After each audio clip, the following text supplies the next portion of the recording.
What is up, everyone? So today I have the Siege X, and we're going to go over its price point, its features, and determine whether or not it's the right purchase for you. So let's go over this and get into this review and see what it's all about.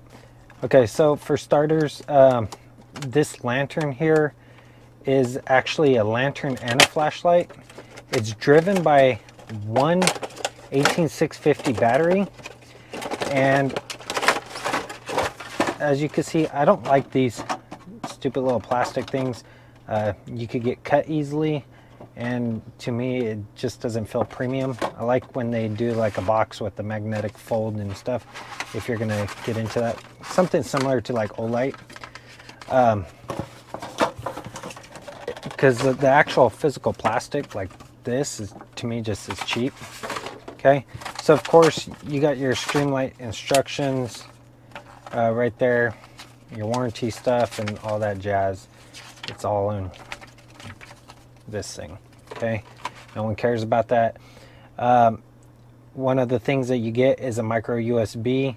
This is kind of outdated by now. I wish they would have just changed this to a type C, but the reason why is because your battery, that's how you're going to physically charge this battery. Okay, and then you also get the lantern. Okay, so for its features, it has this textured rubber overmold on the hanging part, okay, of your lantern. I like that they didn't oversize this or make this out of plastic. That's really nice. You have this little notch here, so that way if you hang it, it doesn't slide back and forth. It does fold down, but it does not clip. So as you can see, the little latcher or lever here that suspends it also makes a cool little stand, so you could put stuff on. You could also suspend stuff if you're going to read like a book or something like that. So it comes in handy for all sorts of things. You could probably even project it through some paper or whatever and cast it on the wall if you're trying to do some drawing or artwork. As you can see, the black is on top and your color is at the bottom, the coyote brown. You have a flashlight on here, so technically I guess you can set it that way, and you could also set it this way. You have your rubber grip here, and this is how you take out the battery. Nothing happens here.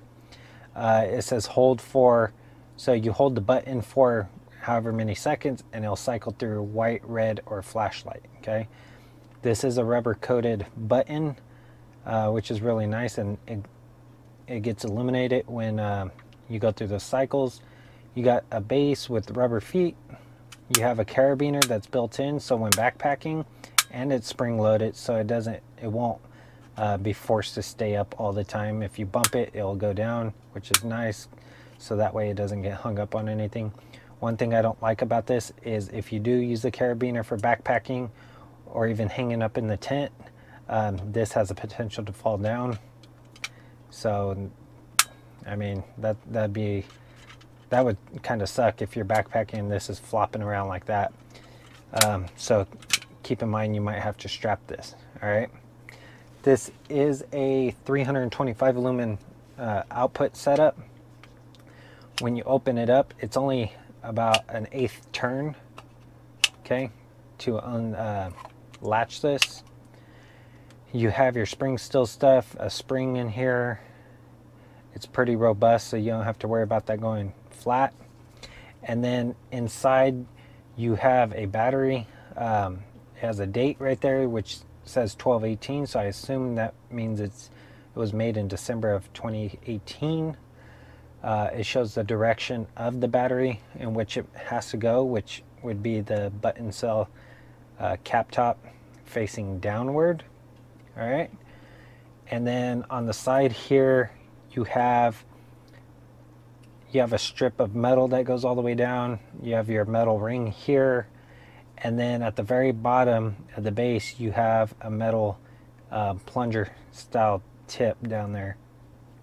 Okay, if you look closely, it's recessed down below the plastic slightly. Okay, one thing I hate about that is it requires you to have a button cell in order to use this light. If you have a flat top, like, let me see if I have one. So if you have a flat top like I have here, this one's actually a 21700 battery. Okay, it will kind of force you. So if it's a flat top like this and not a button top, okay, it won't work. The 21700 batteries will not fit in here as well. So keep that in mind when purchasing this. If you don't have these, this might not be a good purchase for you. Nonetheless, if you do have these, they don't have to be full extension, because you have this spring right here that compensates for the length that it needs to be. As you can see, this one's going to be a little bit longer because it does have a top here, and when it goes down it's almost flush. And then when you decide you're going to screw it in, as you can see, this is already making contact here, so I got to push in and then twist. So I brought out one of the button cells that I have, or button tops. As you can see, this is going to be slightly longer, but I will show you that it does fit in there and it does turn on. So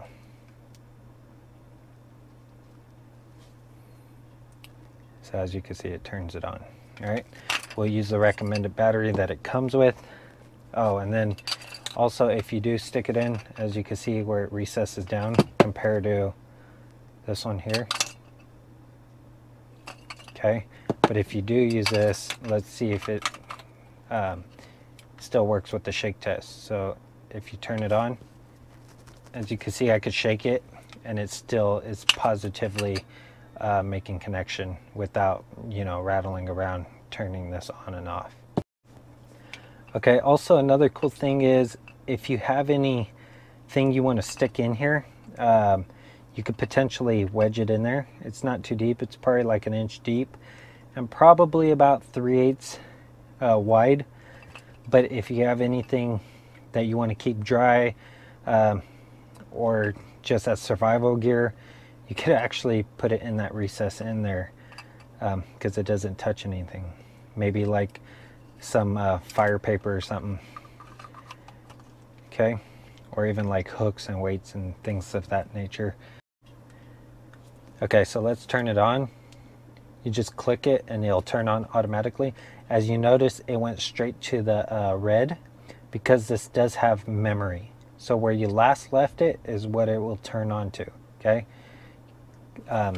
so if I undo this and take out the battery, put it in, let's see if the memory stays there. Nope, because it needs a battery to be in there in order for it to keep its memory. So it's driven by that battery. Okay, so when using this light, you're gonna have to be quick in cycling through it. Okay, so if you know the intensity you want, once you get to the color you want, or the function of it, you want to make sure you click relatively fast. So let me show you that. So you turn it on, it turns on, click to the next mode, click to the next mode, and as you can see, it got brighter. Now if I didn't do it in that that time, as you can see, I'll let it sit a little bit and then I'll go to the next. It just turns it directly off. Okay, so you turn it on, press and hold, it'll go into the next mode, and then we want to click it again within a few seconds, and then it goes into its SOS mode. Okay, if we click it again, it turns it off. So we'll go into the flashlight mode.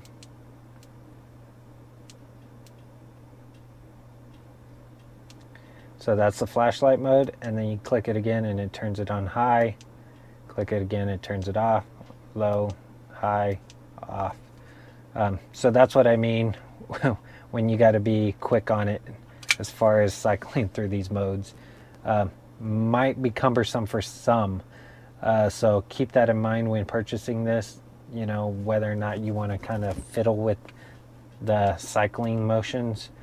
It just takes some practice and getting used to. But overall, it fits in the hand nicely. especially when it's a flashlight. You know, you could use it as a button here. And as you cycle through them, so let's go back into our regular light, our lantern mode. As you can see, we cycle through it and the intensity changes no problem. When it's green, you know that your battery's good. When it's amber, you know it's kind of low, especially on each mode that it goes into. That will change color if it's, you know, getting low for that output. And then of course high will suck it dry. Okay, so this is on low. Let me kill the lights and we'll see what that looks like. So this is about, I'd say, a few feet away. The frequency of the light does not like the camera frequency, but whatever. You kind of see the output of it. I mean, this is within a foot, just to generally show you the output of it. When I go camping, I could show you the actual output that it does outdoors, because it's going to be different than an indoor environment. And then we'll turn it off, go to the next setting. That's that brightness, and then turn it off and then go to high, and that's the output. So I mean, it's enough to do a typical size bedroom lighted up pretty well. And then around the lantern itself, you know, you could see things no problem and read if you need the lantern for that. We'll go into the red mode, so that's what it looks like. Click it again and we will cycle into the SOS mode. Okay, and then now we'll go into flashlight. So this is low. This is what the beam looks like. The hotspots, it has a real tight hotspot and a little bit of flood, not too much. Okay.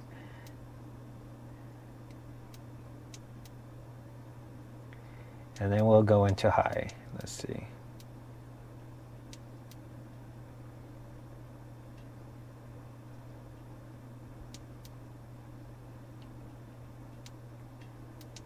And that's high. So as you can see, the hotspot's still there and you got a little bit of flood. I mean, this is perfect for a typical flashlight. Like, I have no complaints on this. So would I recommend this purchase? I definitely would recommend it, especially at the price point that it comes in at, of being around that $30, $40 price range. I definitely would recommend it. You know, Streamlight has a few of these lantern style lights, and one of them is the Sage 200 lantern, which it basically means that it puts out 200 lumens of output.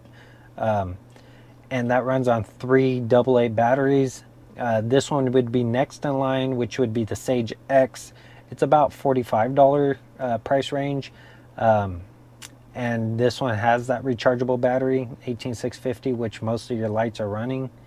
And then they have a Streamlight Super Sage, which basically is a power bank and all that stuff. And all the caps come off, and it has like a bulb that's internal in there that you could use as a flashlight. It's not as convenient as this one, of course. And that's going to run you around that $115 range.